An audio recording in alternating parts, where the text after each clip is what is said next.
ਖਬਰਾਂ ਦੇ ਉੱਤੇ ਨਜ਼ਰ ਮਾਰਨੀ ਜਿਹੜੀ ਸ਼ੁਰੂ ਕਰਦੇ ਹਾਂ ਤੇ ਕਹਿੰਦੇ ਪਹਿਲੀ ਗੱਲ ਦੇ ਵਿੱਚ ਲੋਕਡਾਊਨ ਦਰਮਿਆਨ ਵੀ ਕਹਿੰਦੇ ਹੋਈ ਮੌਬ ਲਿੰਚਿੰਗ, ਕੇਂਦਰ ਨੇ ਮੰਗਿਆ ਜਵਾਬ।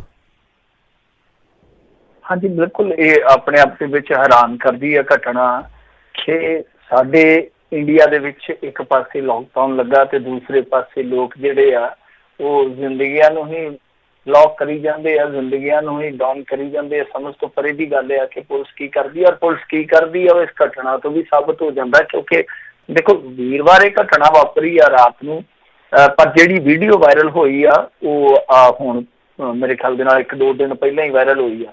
ਤਾਂ ਉਹਦੇ ਵਿੱਚ ਸਾਫ਼ ਤੌਰ ਤੇ ਵਿਖਾਈ ਦਿੰਦਾ ਹੈ ਕਿ ਪੁਲਿਸ ਵਾਲਾ ਵਿੱਚ ਖਲੋਤਾ, ਮਤਲਬ ਕਿ ਭੀੜ ਬੰਦਿਆਂ ਨੂੰ ਮਾਰ ਰਹੀ ਆ। ਔਰ ਇਹ ਸਾਧੂ ਸਨ, 2 ਸਾਧੂ ਸੀ, ਇੱਕ ਇਹਨਾਂ ਦਾ ਡਰਾਈਵਰ ਸੀਗਾ, ਕੋਈ ਮਰਗ ਹੋ ਗਈ ਸੀਗੀ, ਤਾਂ ਇਹ ਜਾ ਰਹੇ ਸੀਗੇ। ਹੁਣ ਤੁਹਾਨੂੰ ਪਤਾ ਹੀ ਆ ਲੋਕਡਾਊਨ ਦੇ ਵਿੱਚ ਜਦੋਂ ਐਮਰਜੈਂਸੀ ਪੈ ਜਾਂਦੀ ਹੈ ਤੇ ਬੰਦਾ ਫਿਰ 100 ਕਿਸਮ ਦੇ ਸ਼ਾਰਟਕੱਟ ਮਾਰਦਾ, 100 ਕਿਸਮ ਦੇ ਰਸਤੇ ਬਦਲਦਾ ਕਿ ਕਿਸੇ ਤਰੀਕੇ ਨਾਲ ਚਲੋ ਯਾਰ ਇੱਥੋਂ ਨਿਕਲੀਏ। ਤਾਂ ਇਹ ਜਾ ਰਹੇ ਸੀਗੇ। ਹੁਣ ਤੁਹਾਨੂੰ ਪਤਾ ਹੀ ਹੈ ਮਹਾਰਾਸ਼ਟਰ ਤੇ ਗੁਜਰਾਤ ਗੁਆਂਢੀ ਸੂਬੇ ਆ, ਤਾਂ ਪਾਲਘਾਟ ਦੇ ਵਿੱਚ ਇੱਥੇ ਘਟਨਾ ਵਾਪਰੀ ਆ। ਸੋ ਬਹੁਤ ਮੈਂ ਕਹੂੰਗਾ ਕਿ ਮੰਦਭਾਗੀ ਆ ਕਿ ਇੱਕ 70-75 ਸਾਲ ਦਾ ਬਿਰਧ ਸਾਧੂ ਸੀਗਾ, ਉਹ ਕੁੱਟ ਕੇ ਮਾਰ ਦਿੱਤਾ ਹੈ। ਹਾਲਾਂਕਿ ਹੁਣ ਦੇਖੋ ਇਹਦੇ 'ਚ ਫਿਰਕੂਕਰਨ ਵੀ ਕਰ ਦਿੱਤਾ ਜਾ ਰਿਹਾ। ਮੌਬ ਲਿੰਚਿੰਗ ਤਾਂ ਮੌਬ ਲਿੰਚਿੰਗ ਹੀ ਹੈ ਨਾ, ਚਾਹੇ ਉਹ ਹਿੰਦੂਆਂ ਦੀ ਕੋਈ ਜਥੇਬੰਦੀ ਕਰ ਦਿੰਦੀ ਹੈ, ਹਿੰਦੂਆਂ ਦੀ ਭੀੜ ਕਰ ਦਿੰਦੀ ਹੈ, ਚਾਹੇ ਮੁਸਲਮਾਨਾਂ ਦੀ ਹੈ। ਇਹਦੇ 'ਚ ਹਾਲੇ ਸਪਸ਼ਟ ਨਹੀਂ ਹੋਇਆ ਕਿ ਕਿਹੜੀ ਭੀੜ ਆ, ਪਰ ਕੁਛ ਲੋਕ ਨਾਮ ਲੈ ਰਹੇ ਆ ਕਿ ਕੁਛ ਲੋਕ ਜਿਹੜੇ ਆ ਉਹ ਇਸ ਭੀੜ ਦਾ ਹਿੱਸਾ ਸਨ ਤਾਂ ਉਹ ਮੁਸਲਮਾਨ ਸਨ। ਹੁਣ ਇਹਦਾ ਪਤਾ ਨਹੀਂ ਹੈ ਕਿ ਕੀਤਾ ਜਾ ਰਿਹਾ ਫਿਰਕੂਕਰਨ ਕਿ ਵਾਕਿਆ ਸੀਗਾ। ਜੇ ਵਾਕਿਆ ਚਾਹੇ ਕੋਈ ਵੀ ਆ, ਭੀੜ ਦਾ ਫਿਰ ਕਿਹੜਾ ਧਰਮ ਹੈ ਜਿਹੜੀ ਜ਼ਮੀਨੀ ਭੀੜ ਆ, ਚਾਹੇ ਕੋਈ ਵੀ ਆ। ਤਾਂ ਪਾਲਘਰ ਦੀ ਘਟਨਾ ਨੂੰ ਇਹਨਾਂ ਨੇ ਆਖਿਆ ਕਿ ਧਰਮ ਦੇ ਨਾਲ ਨਾ ਜੋੜੋ, ਇਹ ਖੁਦ ਮਹਾਰਾਸ਼ਟਰ ਦੀ ਸਰਕਾਰ ਨੇ ਆਖਿਆ। ਤਾਂ ਤੁਸੀਂ ਆਪ ਹੀ ਸਮਝ ਲਓ ਕਿ ਇਸ ਘਟਨਾ ਦਾ ਫਿਰਕੂਕਰਨ ਹੈ ਕਿਸ ਕਦਰ ਕੀਤਾ ਗਿਆ ਹੋਊਗਾ। ਤਾਂ ਘਟਨਾ ਨੂੰ ਘਟਨਾ ਦੇ ਤੌਰ ਤੇ ਨਖਿੱਧਣਾ ਚਾਹੀਦਾ, ਨਿੰਦਣਾ ਚਾਹੀਦਾ ਕਿ ਹਾਂ ਭਾਈ ਇਹ ਜੋ ਵੀ ਹੋਇਆ ਬਹੁਤ ਮਾੜੀ ਗੱਲ ਆ। ਔਰ ਕਿਵੇਂ ਹੋਇਆ ਇਹ ਉਸ ਤੋਂ ਵੀ ਮਾੜੀ ਗੱਲ ਆ, ਕਿਉਂਕਿ ਜਿਵੇਂ ਮੈਂ ਤੁਹਾਨੂੰ ਦੱਸਿਆ ਕਿ ਗੁਜ਼ਰ ਰਹੇ ਸਨ ਤੇ ਰਸਤੇ ਦੇ ਵਿੱਚ ਘੇਰ ਕੇ ਇਹਨਾਂ ਨੂੰ ਇਸ ਕਰਕੇ ਮਾਰਿਆ ਗਿਆ ਕਿਉਂਕਿ ਪਾਲਘਰ ਦੇ ਵਿੱਚ ਜਿੱਥੇ ਘਟਨਾ ਵਾਪਰੀ ਉੱਥੇ ਚੱਕਰ ਇਹ ਪਿਆ ਕਿ ਚੋਰੀ ਦੀ ਅਫਵਾਹ ਫੈਲ ਗਈ ਜੀ ਤੇ ਲੋਕਾਂ ਨੂੰ ਇਹ ਅਫਵਾਹ ਫੈਲਾ ਕੇ ਭਰਮਤ ਕੀਤਾ ਗਿਆ ਕਿ ਵੇਖੋ ਜੀ ਗੱਲ ਇਹ ਆ ਕਿ ਅਗਵਾ ਕੀਤਾ ਜਾ ਰਿਹਾ ਲੋਕਡਾਊਨ ਦੇ ਵਿੱਚ ਕੁਝ ਲੋਕਾਂ ਵੱਲੋਂ ਲੋਕਾਂ ਨੂੰ, ਤੇ ਉਹਨਾਂ ਦੀਆਂ ਕਿਡਨੀਆਂ ਕੱਢ ਕੇ ਵੇਚਦੇ ਆ। ਤਾਂ ਜਿਸ ਤਰ੍ਹਾਂ ਤੁਸੀਂ ਅੱਗੇ ਦੇਖਿਆ ਹੋਣਾ, ਇੱਕ ਸਮਾਂ ਸੀ 2018 ਦੇ ਵਿੱਚ ਬਹੁਤ ਸਾਰੀਆਂ ਘਟਨਾਵਾਂ ਵਾਪਰੀਆਂ ਸੀ, ਬੰਗਾਲ ਤੋਂ ਲੈ ਕੇ ਝਾਰਖੰਡ ਤੱਕ ਬਹੁਤ ਸਾਰੇ ਲੋਕਾਂ ਨੂੰ ਕੁੱਟ-ਕੁੱਟ ਕੇ ਮਾਰ ਦਿੱਤਾ ਗਿਆ ਸੀਗਾ। ਤਾਂ ਇਹ ਜਦੋਂ ਰਿਊਮਰ ਫੈਲਿਆ ਤਾਂ ਭੀੜ ਨੇ ਉਹ ਬੰਦੇ ਜਿਹੜੇ ਉਹ ਚੋਰ ਸਮਝ ਕੇ, ਕਿਡਨੀ ਕੱਢਣ ਵਾਲੇ ਸਮਝ ਕੇ ਕੁੱਟ-ਕੁੱਟ ਕੇ ਮਾਰ ਦਿੱਤੇ। ਤਾਂ ਇਹ ਹੈਰਾਨ ਕਰਦਾ ਮਾਮਲਾ ਕਿ ਲੋਕਡਾਊਨ ਦੇ ਵਿੱਚ ਵੀ ਲੋਕ ਜਿਹੜੇ ਆ ਉਹ ਅਫਵਾਹਾਂ ਵੀ ਫੈਲਾਈ ਜਾਂਦੇ ਆ ਤੇ ਲੋਕਾਂ ਦੀ ਜ਼ਿੰਦਗੀ ਜਿਹੜੀ ਆ ਉਹ ਵੀ ਨਿਚੋੜੀ ਜਾਂਦੇ ਆ। ਹੁਣ ਪੁਲਿਸ ਵਾਲਾ ਜਿਹੜਾ ਉਹ ਖੁਦ ਉੱਥੇ ਖੜਾ ਮੌਜੂਦ ਹੈ ਮੌਕੇ ਤੇ। ਤਾਂ ਹਾਲਾਂਕਿ 101 ਬੰਦੇ ਦੀ ਗ੍ਰਿਫਤਾਰੀ ਦੱਸਦੇ ਕਿ ਹੁਣ ਤੱਕ ਹੋ ਗਈ ਹੈ, ਬਹੁਤ ਤਕੜਾ ਐਕਸ਼ਨ ਲਿਆ। ਔਰ ਦੂਜੇ ਪਾਸੇ ਇਹਨਾਂ ਨੇ ਸਸਪੈਂਡ ਵੀ ਕੀਤੇ ਆ ਕੁਝ ਪੁਲਿਸ ਕਰਮਚਾਰੀ। ਪਰ ਇਹ ਘਟਨਾ ਦਾ ਵਾਪਰਨਾ ਆਪਣੇ ਆਪ ਦੇ ਵਿੱਚ ਇੱਕ ਬਹੁਤ ਮੈਂ ਕਹੂੰਗਾ ਕਿ ਮੰਦਭਾਗੀ ਘਟਨਾ ਹੈ। ਔਰ ਵੈਸੇ ਜਿਸ ਤਰ੍ਹਾਂ ਇਹ ਜ਼ਾਹਿਰ ਕਿਸਮ ਦੇ ਲੋਕ, ਚਾਹੇ ਉਹ ਕਿਸੇ ਵੀ ਧਰਮ ਦੇ ਹੋਣ, ਕਿਸੇ ਵੀ ਮਜ਼ਹਬ ਦੇ ਹੋਣ, ਜਿਸ ਤਰ੍ਹਾਂ ਕਰਦੇ ਪਏ ਆ ਉਹ ਜਿਵੇਂ ਸੋਸ਼ਲ ਮੀਡੀਆ ਤੇ ਕਈ ਵਾਰ ਗੱਲ ਸੁਣਨ ਨੂੰ ਮਿਲਦੀ ਹੈ ਨਾ ਕਿ ਇਨਸਾਨ ਕੋ ਡਸ ਰਹਾ ਹੈ, ਸੱਪ ਕੋਨੇ में बैठा हंस रहा है। ਤਾਂ ਇਹ ਸੱਪ ਵੀ ਇਹਨਾਂ ਦੀਆਂ ਕਰਤੂਤਾਂ ਤੇ ਹੱਸਦਾ ਹੋਊਗਾ ਕਿ ਕਿਸ ਤਰ੍ਹਾਂ ਦੀਆਂ ਕਰਤੂਤਾਂ ਕੀਤੀਆਂ ਜਾ ਰਹੀਆਂ। ਤਾਂ ਬਹੁਤ ਹੀ ਮੰਦਭਾਗੀ ਘਟਨਾ, ਮਿਸਾਲੀ ਸਜ਼ਾ ਇਹਨਾਂ ਨੂੰ ਮਿਲਣੀ ਚਾਹੀਦੀ ਹੈ ਚਾਹੇ ਕੋਈ ਵੀ ਆ। ਔਰ ਬਹੁਤ ਜਲਦੀ ਇਸ ਮੁਕੱਦਮੇ ਦਾ ਨਿਪਟਾਰਾ ਹੋਣਾ ਚਾਹੀਦਾ। ਔਰ ਹੈਰਾਨ, ਮੈਂ ਤੇ ਖੁਦ ਹੈਰਾਨ ਆ ਜ਼ਾਤੀ ਤੌਰ ਤੇ ਕਿ ਲੋਕਡਾਊਨ ਦੇ ਵਿੱਚ ਵੀ ਮੌਬ ਲਿੰਚਿੰਗ ਹੋ ਗਈ। ਕਿੰਨੀ ਸ਼ਰਮਨਾਕ ਗੱਲ ਆ। ਦੇਖੋ ਕਿੱਦਾਂ ਇੰਟਰਨੈਸ਼ਨਲ ਮੀਡੀਆ ਦੇ ਵਿੱਚ ਫੈਲਦੀ। ਔਰ ਇਹਦੇ ਨਾਲ ਦੇਖੋ ਜਿਵੇਂ ਮੈਂ ਕਿਹਾ ਕਿ ਦੂਸਰੇ ਪਾਸਿਓਂ ਵੀ ਮਾਮਲਾ ਸ਼ੁਰੂ ਹੋ ਗਿਆ ਜਿੱਦਾਂ ਹੁੰਦਾ ਹੀ ਆ ਫਿਰਕੂਕਰਨ। ਉਹਦੇ ਨਾਲ ਕੀ ਆ ਕਿ ਅੱਗੇ ਤਬਲੀਗੀ ਵਾਲਾ ਮਸਲਾ ਉੱਠ ਗਿਆ ਸੀਗਾ, ਉਦੋਂ ਪਾਟਕ ਪੈ ਗਿਆ। ਤਾਂ ਇਹ ਪਾਟਕ ਜਿਹੜਾ ਹੋਰ ਨਾ ਵਧੇ, ਇਹਨਾਂ ਉਹਨੂੰ ਰੋਕਣਾ ਚਾਹੀਦਾ ਕਿ ਇਸ ਘਟਨਾ ਦਾ, ਕਿਉਂਕਿ ਮੈਂ ਜਿਵੇਂ ਕਿਹਾ ਕਿ ਪੀੜਤ ਚਾਹੇ ਹਿੰਦੂ ਹੈ ਚਾਹੇ ਮੁਸਲਮਾਨ ਹੈ, ਪੀੜਤ ਹੈ ਤੇ ਜ਼ਾਲਮ ਹੈ ਚਾਹੇ ਕਿਸੇ ਮਜ਼ਹਬ ਦਾ। ਪਰ ਹੁਣ ਉਸ ਚੀਜ਼ ਨੂੰ ਵਰਤਿਆ ਨਹੀਂ ਜਾਣਾ ਚਾਹੀਦਾ। ਹਾਲਾਂਕਿ ਮੈਂ ਆਪਣੇ ਪੱਧਰ ਤੇ ਪੁਸ਼ਟੀ ਨਹੀਂ ਕਰਦਾ ਕਿ ਇਹਦੇ 'ਚ ਕੌਣ ਸ਼ਾਮਲ ਆ, ਕਿਉਂਕਿ ਬਹੁਤੀਆਂ ਹਾਲੇ ਤਫਸੀਲਾਂ ਜਿਹੜੀਆਂ ਆਪਣੇ ਕੋਲ ਨਹੀਂ ਹੈ। ਬਟ ਫਿਰ ਵੀ ਮੈਂ ਕਹੂੰਗਾ ਕਿ ਜੋ ਮਰਜ਼ੀ ਹੈ ਇਸ ਘਟਨਾ ਦਾ ਇੱਕ ਤਾਂ ਫਿਰਕੂਕਰਨ ਨਹੀਂ ਹੋਣਾ ਚਾਹੀਦਾ। ਔਰ ਦੂਜੀ ਚੀਜ਼ ਇਹ ਹੈ ਕਿ ਇਨਸਾਫ ਹੋਣਾ ਚਾਹੀਦਾ, ਨਿਆਂ ਜਲਦੀ ਹੋਣਾ ਚਾਹੀਦਾ। ਜੀ ਜੀ ਅਗਲੀ ਜਿਹੜੀ ਗੱਲ ਕਰਦੇ, ਕਹਿੰਦੇ ਭਾਰਤੀ ਜਨਤਾ ਪਾਰਟੀ ਦੇ ਨੇਤਾਵਾਂ ਨੇ PM ਕੇਅਰ ਫੰਡ ਦਾ ਫਰਜ਼ੀ ਲਿੰਕ ਸ਼ੇਅਰ ਕੀਤਾ। ਬਿਲਕੁਲ ਇਹਨਾਂ ਨੇ ਉਹੀ ਕੀਤਾ ਜੋ ਇਹ ਕਰਦੇ ਆ, ਮਤਲਬ ਕਿ ਜਿੱਦਾਂ ਇੱਕ ਟਵਿੱਟਰ ਤੇ ਟ੍ਰੈਂਡ ਚੱਲਦਾ ਹੁੰਦਾ ਨਾ, ਜਿਹੜਾ ਟ੍ਰੈਂਡ, ਤੇ ਉਹ ਤੁਸੀਂ ਵੇਖੋਗੇ ਇਹਨਾਂ ਦੇ ਆਪਣੇ ਜਿਹੜੇ ਬੰਦੇ IT ਸੈੱਲ ਵਗੈਰਾ ਵਾਲੇ, ਉਹ ਬਸ ਇੱਕੋ ਤਰਜੇ ਅਮਲ ਵਾਲਾ ਹੀ ਕੰਮ ਕਰਦੇ ਆ, ਦੱਬੀ ਆਉਂਦੇ ਕੋਈ ਟਵੀਟ ਫਲਾਣੇ ਨੇ ਵੀ ਕੀਤਾ ਹੋਊਗਾ, ਟਮਕਾਣੇ ਨੇ ਵੀ ਕੀਤਾ ਹੋਊਗਾ, ਕੁਛ ਸੈਕਿੰਡ ਦੇ ਵਿੱਚ ਹੀ ਤੇ ਹੁੰਦੇ ਆ। ਤਾਂ ਸ਼ਾਇਦ ਉਹੀ ਕੰਮ ਚੱਲ ਗਿਆ ਇਹਨਾਂ ਦਾ ਵੀ। ਤਾਂ ਇਹਨਾਂ ਨੇ ਪ੍ਰਧਾਨ ਮੰਤਰੀ ਕੇਅਰ ਫੰਡ ਹੈ ਜਿਹੜਾ, ਉਹਦਾ ਜੋ ਲਿੰਕ ਸ਼ੇਅਰ ਕੀਤਾ, ਮਤਲਬ ਕਿ ਲੋਕਾਂ ਨੂੰ ਸ਼ਾਇਦ ਪ੍ਰੇਰਦੇ ਹੋਣੇ ਕਿ ਇਹਦੇ ਵਿੱਚ ਪਾਓ, ਤਾਂ ਉਹ ਕੀ ਕੀਤਾ ਕਿ ਇਹਨਾਂ ਨੇ ਫਰਜ਼ੀ ਸ਼ੇਅਰ ਕਰ ਦਿੱਤਾ। ਆਪਾਂ ਇੱਕ ਦਿਨ ਅੱਗੇ ਵੀ ਗੱਲ ਕੀਤੀ ਸੀਗੀ, ਕਿਉਂਕਿ ਸ਼ੁਰੂਆਤ ਦੇ ਵਿੱਚ ਹੀ ਪਤਾ ਲੱਗ ਗਿਆ ਸੀਗਾ, ਸ਼ੁਰੂ 'ਚ ਪਤਾ ਲੱਗ ਗਿਆ ਸੀਗਾ ਕਿ ਠੱਗੀ ਠੋਰੀ ਵਾਲੇ ਬੰਦੇ ਵੀ ਜਿਹੜੇ ਆ ਉਹ ਇਸ ਮਾਮਲੇ ਤੇ ਅੱਖ ਰੱਖੀ ਬੈਠੇ ਆ। ਤਾਂ ਉਸ ਸਮੇਂ ਹੀ ਇਸ ਤਰ੍ਹਾਂ ਦੇ 2-3 ਜਿਹੜੇ ਆ ਉਹ ਲਿੰਕ ਸਾਹਮਣੇ ਆਉਣੇ ਸ਼ੁਰੂ ਹੋ ਗਏ ਸੀਗੇ, ਪਰ ਇਹਨਾਂ ਨੇ ਤਾਂ ਕਮਾਲ ਕਰ ਦਿੱਤੀ ਕਿ ਚੱਕ ਕੇ ਉਹ ਲਿੰਕ ਜਿਹੜੇ ਸ਼ੇਅਰ ਕਰ ਦਿੱਤੇ। ਅਸਲ ਦੇ ਵਿੱਚ ਲਿੰਕ ਜਿਹੜਾ ਅਸਲੀ ਆ ਉਹ ਹੈਗਾ pmcares.gov.in, ਤੇ ਇਹਨਾਂ ਨੇ ਚੱਕ ਕੇ ਕਰ ਦਿੱਤਾ pmcaresfund.online। ਤੁਸੀਂ ਦੇਖੋ, ਇਹ ਇੱਕ ਮੇਰੇ ਖਿਆਲ ਦੇ ਨਾਲ ਸਧਾਰਨ ਬੁੱਧੀ ਵਾਲਾ ਵੀ ਬੰਦਾ ਸਮਝ ਲੂਗਾ ਕਿ ਜਿਹੜੀਆਂ ਸਰਕਾਰੀ ਵੈਬਸਾਈਟਾਂ ਹੁੰਦੀਆਂ ਨੇ ਨਾ, ਉਹਨਾਂ ਦਾ ਡੋਮੇਨ ਜਿਹੜਾ ਹੁੰਦਾ ਉਹ ਵੱਖਰਾ ਹੁੰਦਾ ਜੀ। ਇਹ ਇੱਕ ਸਧਾਰਨ ਬੁੱਧੀ ਵਾਲਾ ਵੀ, ਔਰ ਸ਼ੇਅਰ ਕਰਨ ਵਾਲਿਆਂ ਦੇ ਵਿੱਚ ਇਹਨਾਂ ਦੇ ਮੰਤਰੀ ਵੀ ਸ਼ਾਮਲ ਸੀਗੇ ਜਾਂ ਇਹਨਾਂ ਦੇ ਵਿਧਾਇਕ ਵੀ ਸ਼ਾਮਲ ਸੀ, ਜਿਹੜੇ ਮੰਤਰੀ ਮਤਲਬ ਕਿ ਰਹੇ ਨੇ ਸਾਬਕਾ ਕਹਿ ਲਓ। ਤਾਂ ਜਿਹੜੇ ਲੋਕ ਮੰਤਰੀਆਂ ਦੇ ਅਹੁਦਿਆਂ ਤੇ ਰਹੇ ਆ, ਉਹ ਵੀ ਇਸ ਫਰਜ਼ੀ ਲਿੰਕ ਨੂੰ ਪਛਾਣ ਨਹੀਂ ਸਕੇ। ਹੁਣ ਦੱਸਦੇ ਆ ਕਿ ਇੱਥੇ ਕੇਸ ਦਰਜ ਕੀਤਾ ਜਾ ਰਿਹਾ, ਜਾਂਚ ਪੜਤਾਲ ਹੋ ਰਹੀ ਆ ਮਹਾਰਾਸ਼ਟਰ ਸਰਕਾਰ ਵੱਲੋਂ, ਕਿਉਂਕਿ ਮਹਾਰਾਸ਼ਟਰ ਦੇ ਜ਼ਿਆਦਾਤਰ ਸ਼ਾਮੀ ਲੋਕ ਆ, ਸੋ ਜਾਂਚ ਪੜਤਾਲ ਕੀਤੀ ਜਾ ਰਹੀ ਹੈ। ਪਰ ਜਾਂਚ ਪੜਤਾਲ ਕਿਉਂ? ਕਿਉਂਕਿ ਦੇਖੋ, ਇਹ ਬਹੁਤ ਸਮਾਂ ਪਹਿਲਾਂ ਹੀ ਪਤਾ ਲੱਗ ਗਿਆ ਸੀ, ਜਦੋਂ ਐਪ ਬਣਾਉਂਦੇ, ਕੋਈ ਐਪ ਵੀ ਉਹੋ ਜਿਹੀ ਆ ਜਾਂਦੀ ਹੈ ਬਾਜ਼ਾਰ ਦੇ ਵਿੱਚ, ਜਦੋਂ ਕੁਛ ਇਸ ਤਰ੍ਹਾਂ ਦਾ ਕਰਦੇ ਆ, ਉਹ ਜਿਹੜੇ ਠੱਗ ਆ, ਸਾਈਬਰ ਠੱਗ ਆ, ਤੁਹਾਨੂੰ ਪਤਾ ਐਕਟਿਵ ਹੋ ਜਾਂਦੇ ਆ। ਸੋ ਜ਼ਰੂਰਤ ਹੈ ਇਸ ਗੱਲ ਦੀ ਸੀ ਕਿ ਜਾਗਰਤ ਕਰਦੇ। ਪਰ ਦੇਖੋ, ਇਹ ਕੁਛ ਲੋਕ ਤੇ ਕਹਿੰਦੇ ਆ ਕਿ ਸਾਰਾ ਕੁਛ ਹੈ ਹੀ ਫਰਜ਼ੀ ਵਾਲਾ। ਤਾਂ ਦੇਖੋ, ਹੁਣ ਇਸ ਸਮੇਂ ਜਿਹੜਾ ਪੁਰਾਣਾ ਪ੍ਰਧਾਨ ਮੰਤਰੀ ਨੈਸ਼ਨਲ ਰਿਲੀਫ ਫੰਡ ਸੀਗਾ, ਉਹਦਾ ਪੈਸਾ ਟਕਾ ਕਿੱਥੇ ਗਿਆ? 1700 ਕਰੋੜ ਰੁਪਈਏ ਦਾ ਦੱਸਦੇ ਆ ਕਿ ਬਣਾ ਕੇ ਇਹਨਾਂ ਨੇ ਹੋਰ ਹੀ ਨਿਵੇਸ਼ ਕਰ ਦਿੱਤਾ ਟਾਇਰ 2 ਦੇ ਵਿੱਚ। ਉਹ ਵੀ ਇੱਕ ਵਿਵਾਦ ਆ, ਉਹਦੇ ਤੇ ਬਹੁਤ ਸਾਰੇ ਪ੍ਰੋਗਰਾਮ, ਬਹੁਤ ਸਾਰੀਆਂ ਜਿਹੜੀਆਂ ਤੁਹਾਨੂੰ ਮਿਲ ਜਾਣਗੀਆਂ ਰਿਪੋਰਟਾਂ YouTube ਤੇ।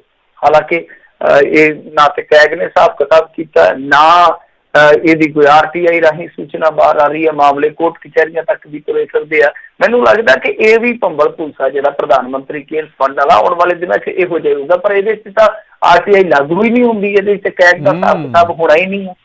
ਸੋ ਆਪਣੇ ਆਪ ਦੇ ਵਿੱਚ ਹੈਰਾਨਗੀ ਦੀ ਗੱਲ ਆ।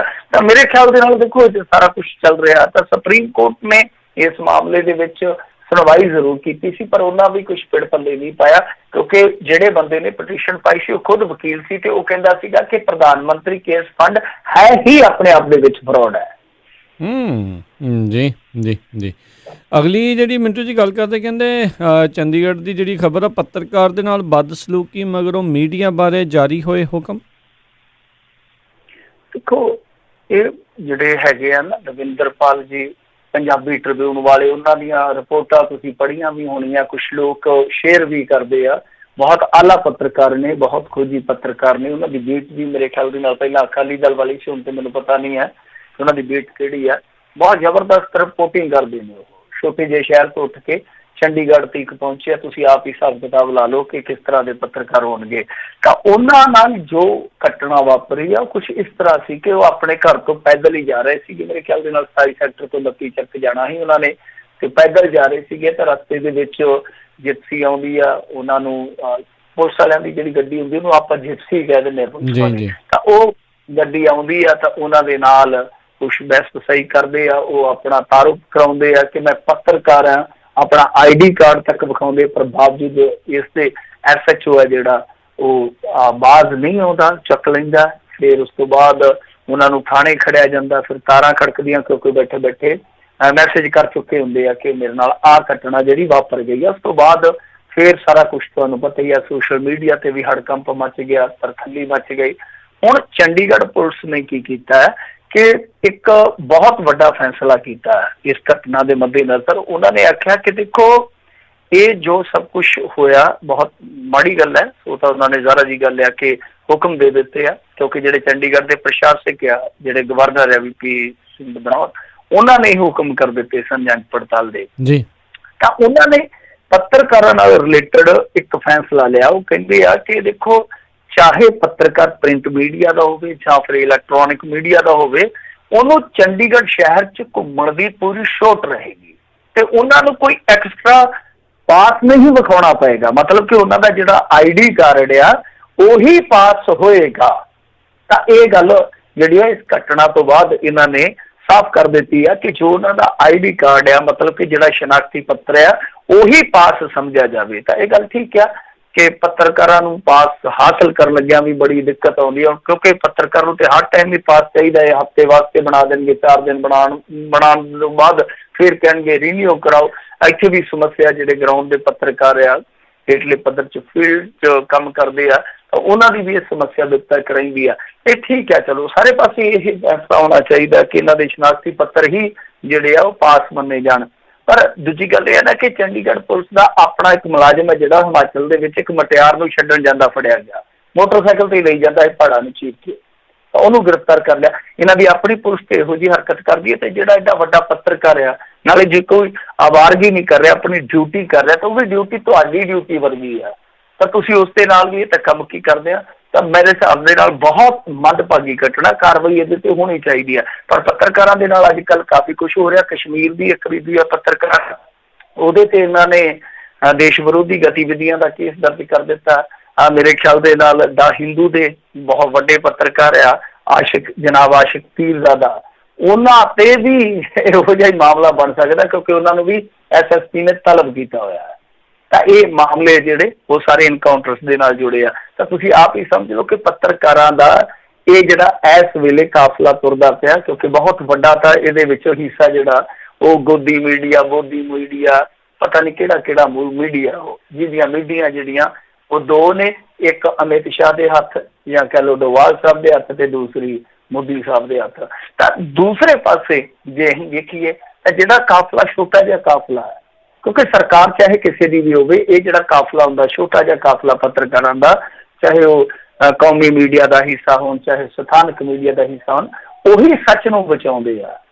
ਕਿਸੇ ਦੇ ਦੁਸ਼ਮਣ ਨਹੀਂ ਹੁੰਦੇ ਪੱਤਰਕਾਰ, ਸਰਕਾਰਾਂ ਦੇ ਆਲੋਚਕ ਜ਼ਰੂਰ ਹੁੰਦੇ ਆ। ਆਲੋਚਨਾ ਹੀ ਪੱਤਰਕਾਰਤਾ ਦਾ ਕਹੀਏ ਮਿਆਰ ਸੈੱਟ ਕਰਦੀ ਆ, ਉਹੀ ਸਿਧਾਂਤਕ ਤੌਰ ਤੇ ਠੀਕ ਹੁੰਦੀ ਆਲੋਚਨਾ। ਇਹ ਨਹੀਂ ਹੈ ਕਿ ਅੰਨੇ ਤੁਸੀਂ ਕਿਸੇ ਦੇ ਦੁਸ਼ਮਣ ਬਣ ਜਾਵੋ, ਅੰਨੇ ਆਲੋਚਕ ਬਣ ਜਾਵੋ। ਹਾਂ, ਤੁਹਾਡੀ ਜਿਹੜੀ ਤੱਥਾਂ ਆਧਾਰਿਤ ਆਲੋਚਨਾ ਹੈ ਉਹੀ ਇਹ ਡੈਮੋਕ੍ਰੇਸੀ ਨੂੰ ਮਜ਼ਬੂਤ ਕਰਦੀ ਹੈ। ਪਰ ਜੇ ਇਸ ਤਰ੍ਹਾਂ ਦੀਆਂ ਘਟਨਾਵਾਂ ਵਾਪਰਨਗੀਆਂ, ਫਿਰ ਤੁਸੀਂ ਇੰਡੈਕਸ ਜਦੋਂ ਵੇਖਦੇ ਹੋ ਪ੍ਰੈਸ ਫਰੀਡਮ ਦਾ, ਉਹ ਕਦੇ 196ਵੇਂ ਨੰਬਰ ਤੇ, 191ਵੇਂ ਨੰਬਰ ਤੇ, 151ਵੇਂ ਨੰਬਰ ਤੇ ਵੀ ਚੱਲ ਜਾਓਗੇ। ਹੌਲੀ ਹੌਲੀ ਤੁਹਾਡੇ ਨੰਬਰ ਹੀ ਮੁੱਕ ਜਾਣਗੇ, ਇੰਨਾ ਥੱਲੇ ਚੱਲ ਜਾਓਗੇ। ਤਾਂ ਜ਼ਰੂਰਤ ਹੈ ਕਿ ਮੀਡੀਆ ਵਾਲੇ ਜਿਹੜੇ ਆ ਉਹ ਇੱਕ ਵਧੀਆ ਮਾਹੌਲ ਦੇ ਵਿੱਚ ਕੰਮਕਾਰ ਕਰਨਾ। ਜੀ ਜੀ। ਅਗਲੀ ਜਿਹੜੀ ਮਿੰਟੂ ਜੀ ਗੱਲ ਕਰਦੇ ਆ, ਕਹਿੰਦੇ ਆਖਿਰ ਸਿੱਧੂ ਦੀ ਅੜੀ ਟੁੱਟੀ, ਪਾਉਣਾ ਪਿਆ ਮਾਸਕ। ਦੇਖੋ, ਅੜੀ ਕਾਹਦੀ ਆ, ਆਪਣੀ ਜਾਨ ਨਾਲ ਖਿਲਵਾੜ ਕਦੋਂ ਕਰਨਾ? ਜਦੋਂ ਸਾਰਾ ਕੁਝ ਸਾਹਮਣੇ ਆ ਸਾਡੇ, ਜਦੋਂ ਸਾਰਾ ਕੁਝ ਵਾਪਰ ਰਿਹਾ, ਫਿਰ ਰਿਸਕ ਕਾਹਤੋਂ ਲੈਣਾ? ਲੈ ਲੈਣਾ ਚਾਹੀਦਾ ਮਾਸਕ ਜਦੋਂ ਤੁਸੀਂ ਖਾਸ ਤੌਰ ਤੇ ਪਬਲਿਕ ਦੇ ਵਿੱਚ ਜਾਂਦੇ। ਚਲੋ ਠੀਕ ਹੈ, ਤੁਸੀਂ ਘਰ 'ਚ ਬੈਠੇ ਹੋ, ਇਹਦੇ ਐਵੇਂ ਹੁਣ ਕਈ ਬੈਠੇ ਜਿਹੜੇ ਟੈਲੀਵਿਜ਼ਨ ਦੇ ਅੱਗੇ ਵੀ ਮਾਸਕ ਪਾ ਕੇ ਬੈਠੇ ਹੁੰਦੇ ਆ। ਘਰੇ ਤਾਂ ਕੋਈ ਜ਼ਰੂਰਤ ਨਹੀਂ ਹੈਗੀ ਮਾਸਕ ਪਾਉਣ ਦੀ, ਜੇ ਤੁਸੀਂ ਘਰ ਦੇ ਵਿੱਚ ਰਹਿੰਦੇ ਹੋ, ਕੋਈ ਬਾਹਰੋਂ ਨਹੀਂ ਆਉਂਦਾ ਤੇ ਠੀਕ ਹੈ। ਜਦ ਤੁਸੀਂ ਬਾਹਰ ਨਿਕਲਦੇ ਹੋ ਜਾਂ ਪਬਲਿਕ ਦੇ ਵਿੱਚ ਜਾਂਦੇ ਹੋ, ਵੈਸੇ ਵੀ ਪੰਜਾਬ ਸਰਕਾਰ ਨੇ ਤੇ ਨਿਯਮ ਬਣਾਇਆ ਹੋਇਆ ਸੀਗਾ ਕਿ ਕੋਈ ਵੀ ਬੰਦਾ ਹੈਗਾ ਜਿਹੜਾ ਉਹ ਮਾਸਕ ਪਹਿਨੇ ਤੋਂ ਬਗੈਰ ਨਹੀਂ ਜਾਊਗਾ। ਹੁਣ ਭਾਰਤ ਸਰਕਾਰ ਨੇ ਵੀ ਕਹਿ ਦਿੱਤਾ ਕਿ ਨੋ ਮਾਸਕ ਨੋ ਫਿਊਲ, ਮਤਲਬ ਪੈਟਰੋਲ ਪੰਪਾਂ ਤੇ ਜਾਓਗੇ ਤਾਂ ਤੁਹਾਡਾ ਪਹਿਲਾਂ ਮਾਸਕ ਅਗਲੇ ਚੈੱਕ ਕਰਨਗੇ। ਵੈਸੇ ਦੇਖੋ, ਕਰੋਨਾ ਨੇ ਕਿੰਨੇ ਪੁੱਠੇ ਸਿੱਧੇ ਕੰਮ ਕੀਤੇ ਆ, ਇਹ ਨਟਖਟ ਹੀ ਆ, ਕਿਉਂਕਿ ਅੱਗੇ ਪੁਲਿਸ ਜਿਹੜੀ ਨਾ ਉਹ ਮੂੰਹ ਬੰਨੇ ਤੋਂ ਚਲਾਨ ਕਰ ਦਿੰਦੀ ਸੀ, ਹੁਣ ਮੂੰਹ ਖੁੱਲੇ ਤੋਂ ਚਲਾਨ ਕਰ ਤੇ ਮੂੰਹ ਹੁਣ ਤੁਸੀਂ ਬੰਨ ਕੇ ਰੱਖਣਾ। ਸੋ ਉਲਟਾ ਪੁਲਟਾ ਹੋ ਗਿਆ ਸਾਰਾ ਕੁਛ। ਤਾਂ ਇਸ ਵੇਲੇ ਨਵਜੋਤ ਸਿੰਘ ਸਿੱਧੂ ਬਾਰੇ ਇਹੋ ਖਬਰ ਆ ਰਹੀ ਹੈ ਕਿ ਉਹ ਅੱਜ ਜਦੋਂ ਆਏ ਜਨਤਾ ਦੇ ਵਿੱਚ ਤੇ ਉਹਨਾਂ ਨੇ ਮਾਸਕ ਪਹਿਨਿਆ ਹੋਇਆ ਸੀਗਾ। ਤਾਂ ਮੇਰੇ ਖਿਆਲ ਦੇ ਨਾਲ ਠੀਕ ਆ, ਚਲੋ ਅੜੀ ਜਿਹੜੀ ਆ ਕਾਹਦੀ ਅੜੀ ਆ।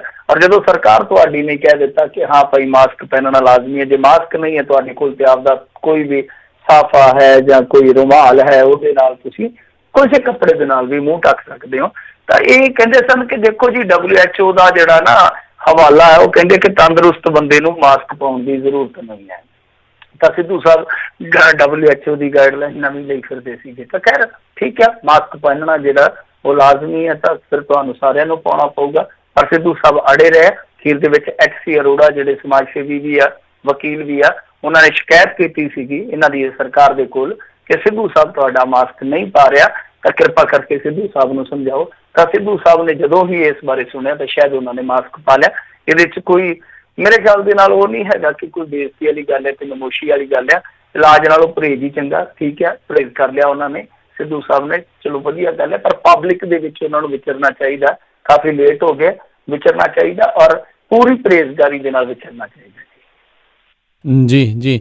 ਤੇ ਮਿੰਟੂ ਜੀ, ਬਾਕੀ ਵੀ ਕਰੋਨਾ ਵਾਇਰਸ ਦੇ ਨਾਲ ਸੰਬੰਧਿਤ ਜਿਹੜੀਆਂ ਕੋਈ ਅਪਡੇਟਸ ਹੈਗੀਆਂ, ਜੇ ਤੁਸੀਂ ਦੱਸ ਸਕਦੇ ਹੋ।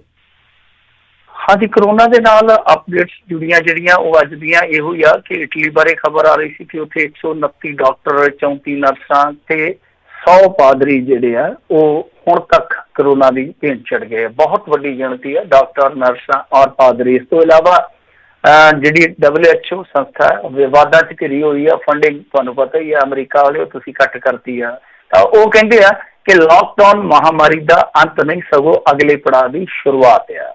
ਇਹਨਾਂ ਨੇ ਸਾਫ਼ ਕੀਤਾ ਵਾ ਕਿ ਅਗਲੇ ਪੜਾਅ ਦੀ ਇਹ ਸ਼ੁਰੂਆਤ ਹੋਵੇਗੀ।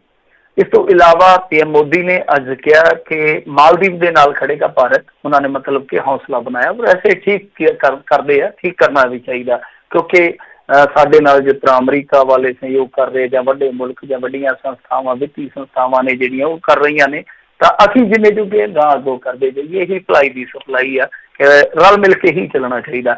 ਤਾਂ ਦੂਸਰੇ ਪਾਸੇ ਚੀਨ ਨੇ ਤੁਹਾਨੂੰ ਪਤਾ ਹੀ ਆ ਕਰੋਨਾ ਦੇ ਵਿੱਚ ਇੱਧਰ ਇੰਡੀਆ ਤੇ ਚਾਈਨਾ ਦਾ ਕੰਮ ਛਿੜ ਪਿਆ ਵਪਾਰ ਵਾਲਾ, ਔਰ IMF ਨੇ ਸਾਫ਼ ਕਰ ਦਿੱਤਾ ਨਾ, ਤੁਸੀਂ ਦੇਖਿਆ ਹੋਣਾ ਡਾਟਾ ਬੜਾ ਦਿਲਚਸਪ ਆ ਕਿ ਪੂਰੇ ਸੰਸਾਰ ਦੀ GDP ਜਿਹੜੀ ਆ ਉਹ ਮਾਈਨਸ 'ਚ ਜਾ ਸਕਦੀ ਹੈ। 2 ਦੇਸ਼ ਹੀ ਬਚ ਸਕਦੇ ਆ ਜਿਨ੍ਹਾਂ ਦੀ GDP ਮਾਈਨਸ 'ਚ ਨਹੀਂ ਜਾਊਗੀ, ਚਾਈਨਾ ਔਰ ਇੰਡੀਆ ਦੋਨਾਂ ਦੇ ਕੋਲ ਹੀ ਮੌਕੇ ਬਚਣਗੇ। ਤਾਂ ਹੋਇਆ ਕੀ ਸੀਗਾ ਕਿ ਇਹਨਾਂ ਨੇ ਇੱਕ ਕੰਪਨੀ ਦੇ ਵਿੱਚ ਆ ਕੇ 1-2% ਦਾ ਸ਼ੇਅਰ ਖਰੀਦਿਆ ਚਾਈਨਾ ਵਾਲਿਆਂ ਨੇ। ਇਹਨਾਂ ਦਾ ਜਿਹੜਾ ਆਪਣਾ ਜਿੱਦਾਂ ਇਹਨਾਂ ਦਾ ਹੈਗਾ ਨਾ, ਜਿਵੇਂ ਆਪਣੇ ਰਿਜ਼ਰਵ ਬੈਂਕ ਆ, ਤੁਹਾਡੇ ਸੈਂਟਰਲ ਬੈਂਕ ਹੈ ਸ਼ਾਇਦ, ਤਾਂ ਚਾਈਨਾ ਦਾ ਜਿਹੜਾ ਆਪਣਾ ਵੱਡਾ ਬੈਂਕ ਹੈ ਮੁਲਕ ਦਾ, ਉਹਨੇ ਆ ਕੇ ਡਾਇਰੈਕਟਲੀ ਇਨਵੈਸਟਮੈਂਟ ਕੀਤੀ ਇੰਡੀਆ ਦੀ ਇੱਕ ਕੰਪਨੀ 'ਚ। ਤਾਂ ਇਹ ਚੁਕੰਨੇ ਹੋ ਗਏ ਕਿ ਇਸ ਵੇਲੇ ਦੇਖੋ ਮਾਰਕੀਟ ਵੈਲਿਊ ਜਿਹੜੀ ਆ ਕੰਪਨੀਆਂ ਦੀ ਘਟੀ ਪਈ ਹੈ ਤੇ ਖਾ ਜਾਣਗੇ।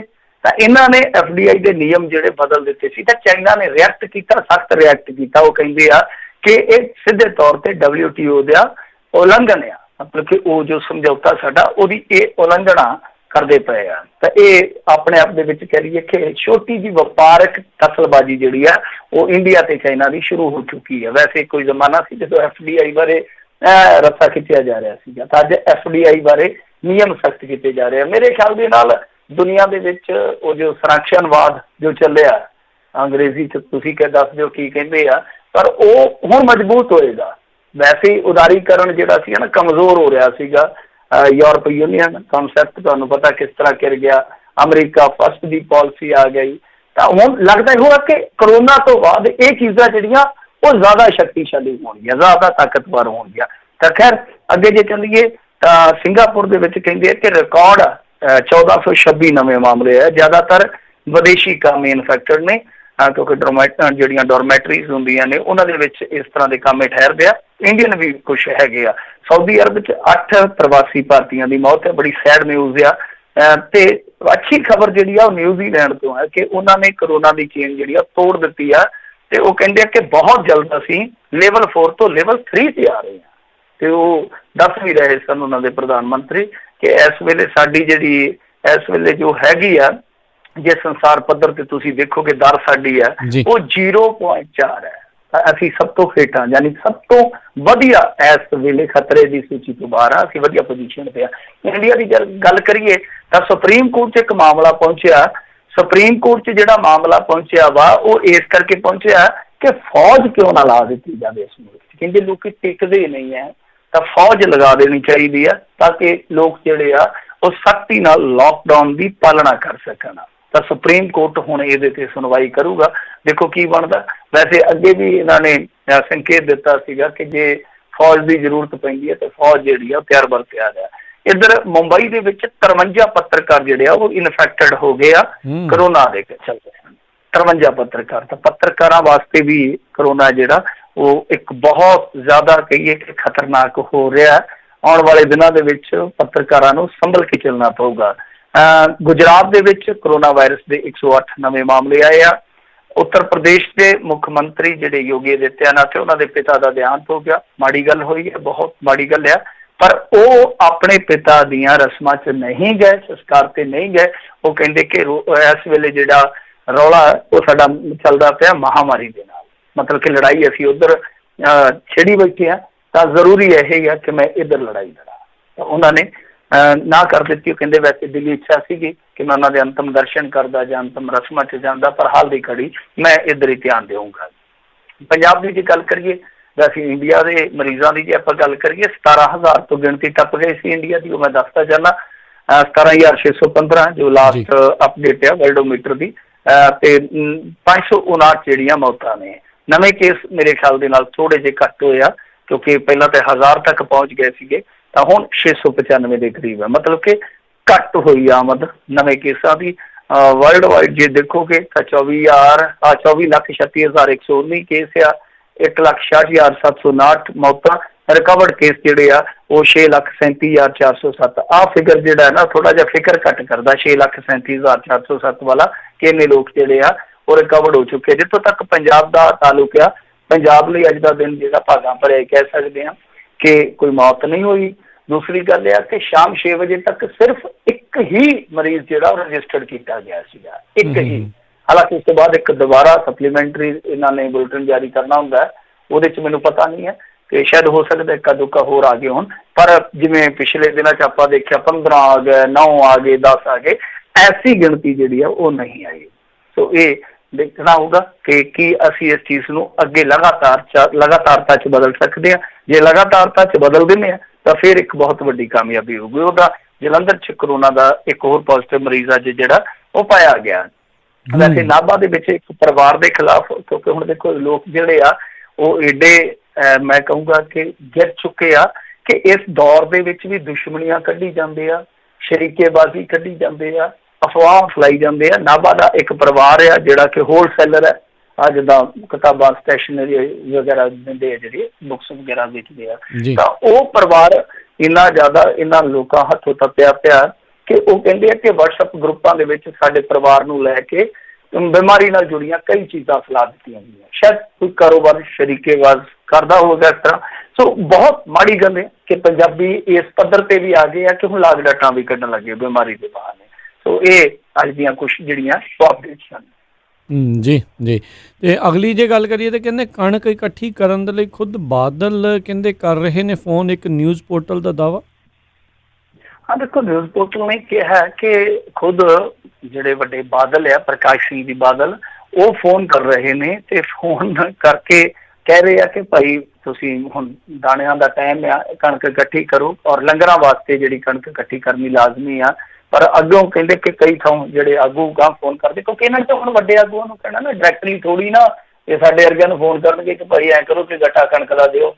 ਉਹ ਆਪਣੇ ਆਗੂਆਂ ਨੂੰ ਕਹਿਣਗੇ ਨਾ ਕਿ ਹਾਂ ਭਾਈ ਤੁਸੀਂ ਇਲਾਕੇ ਦੇ ਵਿੱਚ ਕਹੋ। ਤੇ ਪਰ ਸਮੱਸਿਆ ਇਹ ਆ ਕਿ ਜਦੋਂ ਉਹ ਗਾਂ ਲੋਕਾਂ ਨੂੰ ਕਹਿੰਦੇ, ਉਹ ਕਹਿੰਦੇ ਛੱਡੋ ਜੀ ਅਸੀਂ ਆਪ ਹੀ ਸਿੱਧਾ ਦਾਨ ਪੁੰਨ ਕਰ ਲਾਂਗੇ, ਸਾਨੂੰ ਇਹ ਪਾਠ ਨਾ ਪੜਾਓ।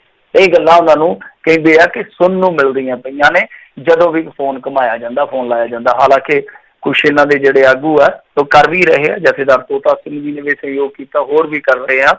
ਵੈਸੇ ਤਾਂ ਦੇਖੋ ਇਸ ਵੇਲੇ ਇਹਨਾਂ ਚੀਜ਼ਾਂ ਨੂੰ ਛੱਡ ਕੇ ਚਾਹੇ ਉਹ ਬਾਦਲ ਸਾਹਿਬ ਹੋਣ, ਚਾਹੇ ਕੋਈ ਹੋਰ ਹੋਵੇ ਸਿਆਸਤਦਾਨ, ਤਾਂ ਚਲੋ ਉਹਨਾਂ ਨੇ ਕਰਦੇ ਹੀ ਰਹਿਣਾ। ਪਰ ਆਪਣੇ ਪੱਧਰ ਤੇ ਜੇ ਕਿਸੇ ਨੂੰ ਚੰਗੀ ਭਰਪੂਰ ਕਣਕ ਹੁੰਦੀ ਹੈ, ਵੈਸੇ ਐਤਕੀ ਬੰਪਰ ਫਸਲ ਦੀ ਉਮੀਦ ਸੀ, ਪਰ ਐਨ ਮੌਕੇ ਤੇ ਕੁਦਰਤ ਜਿਹੜੀ ਆ ਨਾ ਉਹ ਵੀ ਕਹਿਰਵਾਨ ਹੋ ਗਈ। ਅੱਜ ਵੀ ਪੰਜਾਬ ਦੇ ਕਈ ਕਿਸਾਨਾਂ ਦੇ ਸੁਪਨੇ ਜਿਹੜੇ ਉਹ ਮਾਰੇ ਗਏ। ਮੀਂਹ ਪਿਆ, ਗੜੇਮਾਰੀ ਵੀ ਹੋਈ ਆ, ਕੱਲ ਲੰਬੀ ਹਲਕੇ 'ਚ ਵੀ ਗੜੇਮਾਰੀ ਹੋਈ ਸੀਗੀ। ਅੱਜ ਵੀ ਪੰਜਾਬ ਦੇ ਕਈ ਹਿੱਸਿਆਂ 'ਚ ਮੋਟਾ ਮੀਂਹ ਪਿਆ, ਗੜੇਮਾਰੀ ਵੀ ਹੋਈ ਆ ਚੰਦ ਥਾਵਾਂ ਤੇ। ਤਾਂ ਜਿੱਥੇ ਕਣਕ ਪਈ ਸੀਗੀ ਮੰਡੀਆਂ 'ਚ, ਉੱਥੇ ਵੀ ਪਾਣੀ ਖਲੋ ਜਾਂਦਾ। ਹੁਣ ਤੁਹਾਨੂੰ ਪਤਾ ਜੀ ਪ੍ਰਬੰਧ ਕਿਸ ਤਰ੍ਹਾਂ ਦੇ ਇਹਨਾਂ ਦੇ, ਜੇ ਕੋਈ ਉੱਤੇ ਤਰਪਾਲ ਪਾ ਲਏ ਤੇ ਥੱਲੇ ਰੋੜ ਕੇ ਲੈ ਜਾਂਦਾ ਰੋਡ।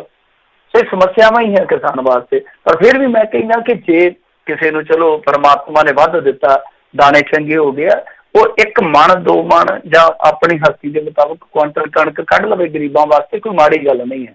ਜੇ ਗੁਰੂ ਘਰ ਦੇ ਲੰਗਰਾਂ 'ਚ ਪਹੁੰਚਾਉਣੀ ਹੈ ਤਾਂ ਕੋਈ ਗੱਲ ਨਹੀਂ ਹੈ। ਜਿੱਥੇ ਤੁਹਾਡੀ ਸ਼ਰਧਾ ਕਰਨਾ ਚਾਹੀਦਾ, ਇਸ ਤਰ੍ਹਾਂ ਕਰਨਾ ਚਾਹੀਦਾ, ਜ਼ਰੂਰ ਕਰਨਾ ਚਾਹੀਦਾ। ਇਹ ਭਾਵੇਂ ਕੋਈ ਲੀਡਰ ਆਖੇ ਤੁਹਾਨੂੰ, ਭਾਵੇਂ ਕੋਈ ਧਾਰਮਿਕ ਪੁਰਸ਼ ਆਖੇ ਤੁਹਾਨੂੰ, ਉਹ ਚਲੋ ਉਹਨਾਂ ਦਾ ਵੱਡਪਨ ਆ, ਪਰ ਆਪਣੇ ਪੱਧਰ ਤੇ ਇਹੋ ਜਿਹੇ ਯਤਨ ਜ਼ਰੂਰ ਕਰਨੇ ਚਾਹੀਦੇ ਆ। ਦੂਜੀ ਗੱਲ ਜਿਹੜੀ ਆ ਉਹ ਇਹ ਆ ਕਿ ਦੇਖੋ ਇਹਨਾਂ ਨੂੰ ਆਪ ਵੀ ਤੇ ਮਿਸਾਲ ਸੈੱਟ ਕਰਨੀ ਚਾਹੀਦੀ ਹੈ ਨਾ। ਮਾਫ ਕਰਨਾ, ਅੱਜ ਦੇ ਅਖਬਾਰ ਦੇ ਵਿੱਚ ਹੀ ਖਬਰ ਲੱਗੀ ਹੈ ਚਰਨਜੀਤ ਭੁੱਲਰ ਦੀ ਪਹਿਲੇ ਪੰਨੇ ਤੇ ਪੰਜਾਬੀ ਟ੍ਰਿਬਿਊਨ ਦੇ ਵਿੱਚ, ਕਿ ਜਿਹੜੇ ਵੱਡੇ ਘਰ ਸੀਗੇ ਯਾਨੀ ਵੱਡੇ ਸਿਆਸਤਦਾਨ ਸੀਗੇ, ਉਹਨਾਂ ਨੇ ਤੇ ਮੁੱਠੀ ਘੁੱਟ ਲਈ ਹੈ ਦਾਨ ਵਾਲੇ ਪਾਸੋਂ। ਔਰ ਵਿੱਚ ਕੋਟ ਕੀਤਾ ਹੋਇਆ ਸੀਗਾ ਸੁਖਬੀਰ ਸਿੰਘ ਜੀ ਬਾਦਲ ਦੀ ਇੰਟਰਵਿਊ ਨੂੰ, ਜਿਹੜੀ ਉਹਨਾਂ ਨੇ ਇੱਕ ਨਿੱਜੀ ਟੈਲੀਵਿਜ਼ਨ ਚੈਨਲ ਤੇ ਦਿੱਤੀ ਆ, ਕਿ ਮੈਂ ਹੁਣ ਤੱਕ ਨਿੱਜੀ ਖਾਤੇ 'ਚ 1 ਰੁਪਈਆ ਨਹੀਂ ਦਿੱਤਾ, ਬਲਕਿ ਜਿਹੜਾ ਪੈਸਾ ਦਿੱਤਾ ਉਹ MP ਲੈਡ ਫੰਡ ਦੇ ਵਿੱਚ ਹੀ ਦਿੱਤਾ ਹੈ। ਸੋ ਤੁਸੀਂ ਆਪ ਹੀ ਦੇਖ ਲਓ, ਆਪ ਹੀ ਦੇਖ ਲਓ। ਹੁਣ ਕਈ ਐਸੇ ਆ, ਜਿੱਦਾਂ ਹੁਣ ਲਾ ਲਓ ਭੁੰਦੜ ਸਾਹਿਬ ਆ, ਜਾਂ ਪ੍ਰਤਾਪ ਸਿੰਘ ਬਾਜਵਾ ਹੈ, ਪਰਨੀਤ ਕੌਰ ਆ, ਕਿੰਨੇ ਲੋਕ ਆ ਜਿਹੜੇ ਚੌਰੀ ਪੈਨਸ਼ਨ ਲਈ ਜਾਂਦੇ। ਹਾਲਾਂਕਿ ਪ੍ਰਕਾਸ਼ ਸਿੰਘ ਬਾਦਲ ਦੀ ਪੈਨਸ਼ਨ ਵਾਲਾ ਝੂਠ ਹੈ, ਮੈਂ ਤੁਹਾਨੂੰ ਸਾਫ਼ ਕਰ ਦੇਵਾਂ। ਪ੍ਰਕਾਸ਼ ਸਿੰਘ ਬਾਦਲ ਬਾਰੇ ਕਿਹਾ ਜਾਂਦਾ ਕਿ 5.25 ਲੱਖ ਰੁਪਈਆ ਪੈਨਸ਼ਨ ਲੈਂਦੇ ਆ, ਇਹ ਝੂਠ ਹੈ। ਕਿਉਂਕਿ ਪੈਨਸ਼ਨ ਉਹਨਾਂ ਨੂੰ ਤਾਂ ਮਿਲਣੀ ਹੈ, ਚੌਰੀ ਪੰਜੌਰੀ ਸ਼ੌਰੀ, ਉਹ ਤਾਂ 10 ਵਾਰੀ ਵਿਧਾਇਕ ਰਹੇ ਆ, ਜਦ ਉਹ ਸਾਬਕਾ ਹੋ ਜਾਣਗੇ। ਹਾਲ ਦੀ ਘੜੀ ਉਹ ਸਾਬਕਾ ਨਹੀਂ ਹੈ। ਪਰ ਕਈ ਹੈਗੇ ਆ, ਮਤਲਬ ਕਿ ਜਿੱਦਾਂ ਹੁਣ ਪ੍ਰਤਾਪ ਸਿੰਘ ਬਾਜਵਾ ਕਿੰਨੀ ਵਾਰੀ ਵਿਧਾਇਕ ਰਹੇ ਆ, ਉਨੀਆਂ ਪੈਨਸ਼ਨਾਂ ਜੋੜ ਲਓ, ਤੇ ਨਾਲ ਪਲੱਸ ਜਿਹੜੀ ਰਾਜ ਸਭਾ ਦੇ ਵਿੱਚੋਂ ਤਨਖਾਹ ਲੈਂਦੇ ਆ, ਤਾਂ ਉਹ ਲੋਕ ਅੱਜ ਅੱਗੇ ਆ ਕੇ ਮਿਸਾਲ ਸੈੱਟ ਕਰਨ। ਪ੍ਰਕਾਸ਼ ਸਿੰਘ ਬਾਦਲ ਹੋਰਾਂ ਨੂੰ ਕੋਈ ਘਾਟਾ ਦੱਸੋ? ਜੇ ਔਰਬਿਟ ਦੀ ਇੱਕ ਦਿਨ ਦੀ ਵੀ ਕਮਾਈ ਦੇ ਦੇਣ ਬਹੁਤ ਆ, ਬਹੁਤ ਆ। ਜੇ ਇੱਕ ਦਿਨ ਹੋਟਲਾਂ ਦੀ ਕਮਾਈ ਦੇ ਦੇਣ ਬਹੁਤ ਆ। ਇੱਕ ਦਿਨ ਮੈਂ ਜਿਵੇਂ ਕਿਹਾ ਕਿ ਜੇ ਸਧਾਰਨ ਬੰਦਾ 1 ਮਣ ਕਣਕ ਕੱਢ ਸਕਦਾ, ਇਹਦੇ 100 ਮਣ ਕੱਢਣ, ਕੋਈ ਫਰਕ ਨਹੀਂ ਪੈਣਾ। ਸੋ ਸਾਰੀ ਜ਼ਿੰਦਗੀ ਇਹਨਾਂ ਨੇ ਪੰਜਾਬ ਦੇ ਲੋਕਾਂ ਦੇ ਸਿਰ ਤੇ ਸਹੂਲਤ ਭੋਗੀ ਆ, ਸਾਰੀ ਜ਼ਿੰਦਗੀ। ਆਉਣ ਵਾਲੀਆਂ ਪੀੜ੍ਹੀਆਂ ਨੇ ਵੀ ਭੋਗਣੀ ਆ ਜਿਹੜਾ ਹਿਸਾਬ ਕਿਤਾਬ ਬਣਿਆ ਪਿਆ, ਕਿਉਂਕਿ ਸਿਆਸਤਦਾਨਾਂ ਦੇ ਘਰੇ ਹੀ ਸਿਆਸਤਦਾਨ ਜੰਮਦੇ ਪਏ ਆ ਨਾ, ਇਹ ਵੀ ਰਿਜ਼ਰਵ ਹੋ ਗਿਆ ਕੋਟਾ। ਸੋ ਕਹਿਣ ਦਾ ਮਤਲਬ ਹੈ ਕਿ ਇਹਨਾਂ ਨੂੰ ਸਾਹਮਣੇ ਆ ਕੇ ਮਿਸਾਲ ਸੈੱਟ ਕਰਨੀ ਚਾਹੀਦੀ ਆ। ਚਾਹੇ ਬੀਬੀ ਰਜਿੰਦਰ ਕੌਰ ਭੱਠਲ ਆ, ਉਹ ਵੀ ਕਈ ਪੈਨਸ਼ਨਾਂ ਲੈਂਦੇ ਆ, ਚਾਹੇ ਪ੍ਰਤਾਪ ਸਿੰਘ ਬਾਜਵਾ ਹੈ, ਚਾਹੇ ਇਹ ਆ, ਜਿਹੜੇ ਵੀ ਖਜ਼ਾਨੇ ਚੋਂ ਹੁਣ ਤੱਕ ਲੈਂਦੇ ਰਹੇ ਸਹੂਲਤਾਂ, ਉਹਨਾਂ ਨੂੰ ਅੱਗੇ ਆ ਕੇ ਐਗਜ਼ਾਮਪਲ ਸੈੱਟ ਕਰਨੀ ਚਾਹੀਦੀ ਹੈ, ਨਜ਼ੀਰ ਸੈੱਟ ਕਰਨੀ ਚਾਹੀਦੀ ਆ ਕਿ ਹਾਂ ਭਾਈ ਅਸੀਂ ਦਿੱਤਾ ਤੇ ਤੁਸੀਂ ਵੀ ਦਿਓ ਭਾਈ। ਔਰ ਜਿਹੜੇ ਇਹਨਾਂ ਦੇ ਸਮਰਥਕ ਹੈ ਦੇਣ, ਮੈਂ ਕਹਿੰਦਾ ਕਿ ਬਹੁਤ ਜ਼ਰੂਰੀ ਆ। ਕੁਝ ਲੋਕ SGPC ਪ੍ਰਤੀ ਤੁਹਾਨੂੰ ਪਤਾ ਹੀ ਹੈ ਜਿਸ ਤਰ੍ਹਾਂ ਦਾ ਰਵੱਈਆ ਰੱਖਦੇ ਆ, ਪਰ ਮੈਂ ਕਹਿੰਦਾ ਕਿ ਇਸ ਟਾਈਮ ਉਹ ਬਹੁਤ ਵੱਡੇ ਸੰਕਟ ਦੇ ਵਿੱਚ, ਤਨਖਾਹਾਂ ਵੀ ਦੇਣੀਆਂ ਉਹਨਾਂ ਨੇ, ਫਿਰ ਲੰਗਰ ਵੀ ਛਕਾਉਣੇ ਆ, ਗੁਰੂ ਘਰਾਂ ਦੇ ਪ੍ਰਬੰਧ ਵੀ ਸਾਂਭਣੇ। ਜ਼ਰੂਰਤ ਹੈ, ਇਸ ਵੇਲੇ ਸਭ ਦੀ ਜ਼ਰੂਰਤ ਹੈ, ਪਰ ਗੱਲ ਇਹ ਆ ਕਿ ਇਹਨਾਂ ਨੂੰ ਖੁਦ ਵੀ ਅੱਗੇ ਲੱਗ ਕੇ ਸਹਿਯੋਗ ਕਰਨਾ ਚਾਹੀਦਾ ਵਿੱਚ। ਜੀ ਜੀ। ਤੇ ਮਿੰਟੂ ਜੀ, ਜਾਂਦੇ ਜਾਂਦੇ ਗੱਲ ਕਰੀਏ, ਕਹਿੰਦੇ ਅੰਮ੍ਰਿਤਸਰ ਦੇ ਵਿੱਚ ਸ਼ਰਾਬ ਤਸਕਰਾਂ ਦੀ ਕਾਰ ਨੇ ਲਈ ਔਰਤ ਦੀ ਜਾਨ।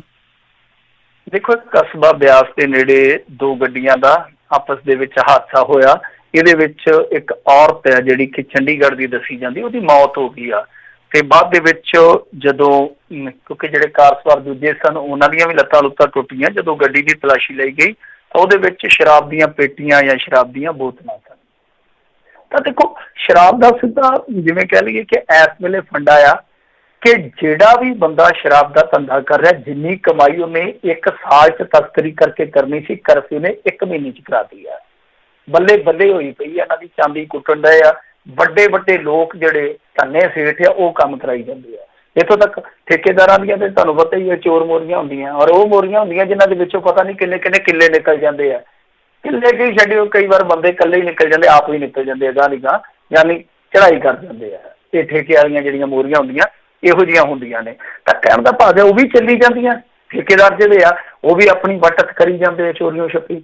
ਤੇ ਦੂਸਰੇ ਪਾਸੇ ਜਿਹੜੀ ਤਸਕਰੀ ਹੈ ਉਹ ਤਾਂ ਬਹੁਤ ਜ਼ਿਆਦਾ ਵਧੀ ਪਈ ਆ। ਤੁਸੀਂ ਦੇਖੋ, ਪਤਾ ਨਹੀਂ ਮੈਨੂੰ ਹੁਣ ਸਿਆਸਤਦਾਨਾਂ ਦਾ ਤਾਂ ਕਿਵੇਂ ਸਰਦਾ ਹੋਊਗਾ ਕਿ ਪੰਜਾਬ ਦੇ ਇੱਕ ਵੀ ਸ਼ਰਾਬੀ ਨੇ ਸੜਕ ਤੇ ਆ ਕੇ ਕੋਈ ਹੰਗਾਮਾ ਕੀਤਾ ਕਿ ਮੈਨੂੰ ਸ਼ਰਾਬ ਦਿਓ। ਨਸ਼ੇੜੀ ਤਾਂ ਆਪਾਂ ਵਿਹਨੇ ਆ, ਵਿਚਾਰੇ ਕੰਧਾਂ ਕੌਲਿਆਂ 'ਚ ਵੱਜਦੇ ਫਿਰਦੇ ਨਸ਼ਾ ਛਡਾਊ ਕੇਂਦਰਾਂ 'ਚ, ਕਿ ਇੱਕ ਵੀ ਸ਼ਰਾਬੀ ਨੇ ਵਾਸੀ ਲੈ ਕੇ ਵੀਡੀਓ ਪਾਈ ਆ ਤੇ ਮੈਨੂੰ ਯਾਰਾਂ 'ਚ ਮਿਲੀ ਨਹੀਂ।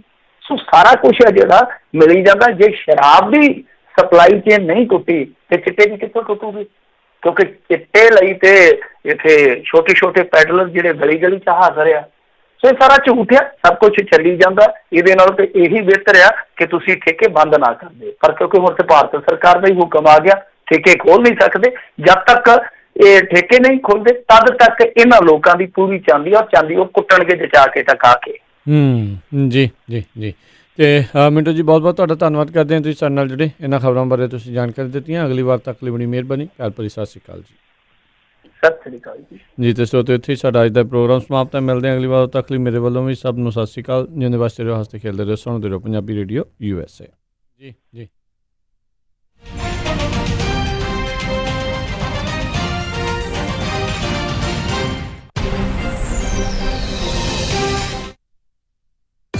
ਤੁਸੀਂ ਸੁਣ ਰਹੇ ਹੋ